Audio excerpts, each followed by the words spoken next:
ऐका, एका देवीची गोष्ट. एक अशी देवी जिच्या हास्याने अंधार उजेडात बदलला. आजही ते हास्य आपल्या सगळ्यांच्या हृदयात उजेड भरते. कारण म्हणतात, इतके कोमल हास्य ज्यात संपूर्ण सृष्टी सामावली होती. खूप काळापूर्वी ब्रह्मांडात न दिवस होता, न रात्र, न कुठलाही प्रकाश. फक्त अंधाराची अंतहीनता होती.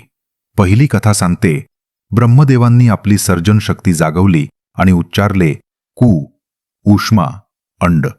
कू म्हणजे पहिला प्रकाश, ऊष्मा म्हणजे ऊर्जा, अंड म्हणजे संपूर्ण सृष्टी.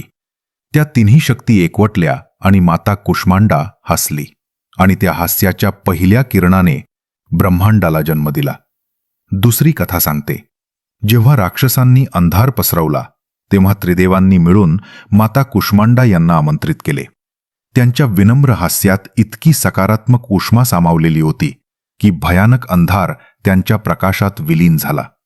माता कुष्मांडा यांचा संदेश असा, सकारात्मक विचारांची एक छोटीशी स्मितरेषा देखील सर्वात गडद अंधार नाहीसा करू शकते.